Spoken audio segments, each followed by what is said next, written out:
This is my 2006 Saab 9.3 Aero convertible. It's the same one that I previously showed how to change the top on. And I'm working on the seats now. As you can see, this seat is in much better condition now than this one is. I got the seat cover and seat foams used, and obviously they're still a little dinged up, some little wrinkles here and there, and I might try to do some work on that to improve those. But they're basically intact and as they should be. These ones, on the other hand, are not. So I'm going to be working on the driver's seat next, and I'm not going to do a full breakdown of everything you do for this because there are a bunch of other videos out there that explain it. I'll put some links in the description for those videos.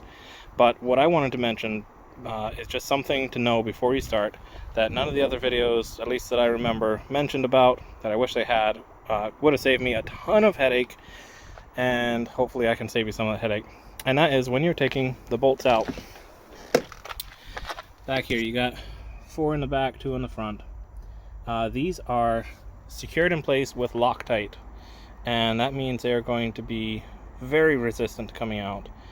And those Torx bolts are super easy to strip if you're not being extraordinarily careful.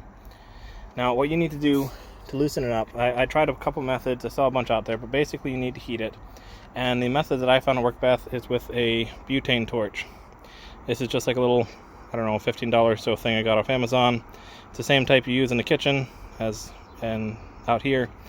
Propane torch would probably work too, but that's going to be probably bigger, more awkward to get in there, and much hotter, which means you're going to be a lot more likely to set something on fire you don't want to do. So I use this. I just held the flame right onto the bolt, and this would be further forward, but right over the bolt for about 30 seconds to a minute on each one. And when I did that, that's when they finally released easily enough to come out without stripping them. And by the way, disclaimer, I am merely sharing information of what worked for me. I am not in any way recommending you do this yourself. If you try this, be extraordinarily careful. Keep a fire extinguisher on hand, and you do so completely at your own risk. I do not claim any responsibility for what you do to your car. Anyway, so if you do, however, strip out your bolts, you're going to be in a world of hassle. I tried a ton of different things to get the strip bolts out.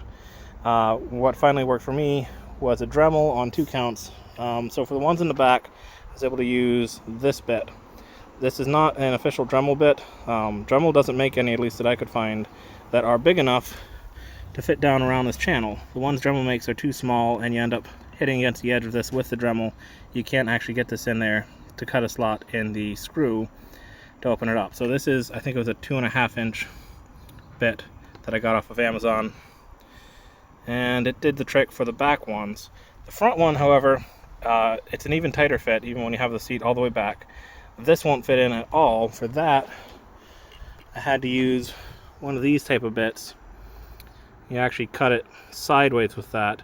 Now, you have a lot less control with this. You have to be a lot more careful, but ultimately it did the trick too. And then once I got a slot cut in the bolts, I used this giant slots bit on a big old 1/2-inch driver, and very, very carefully, again, after heating it right before you go with the butane torch to get it loosened up, very carefully pranked it out and finally got them out. Here are some of the bolts after they finished. This is when I used the let's see, used this bit on that, and you can see it's a fairly straight, even cut there. The other cutting bit came out like this, and obviously did not do nearly as good a job because there's not much more you can do. And I have 2 slots because the first one stripped out partway through, and I had to cut another new slot to get it the rest of the way. But ultimately it did get it there. So hopefully, use something to heat the bolts before getting it out. Don't burn your car down. Don't blame me if you do, but heat the bolts before you get them out, and hopefully that should take care of it.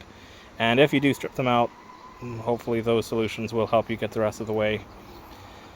And I hope I have saved you a huge hassle here, because that was a nightmare for me. The other thing I would recommend, which is one thing I did right and I'm glad I did.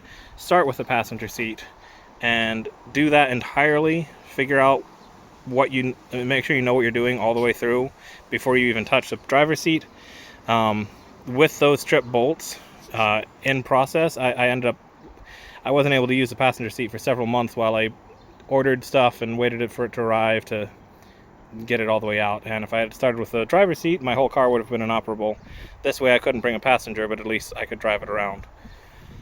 Anyway, I hope that helps some of you.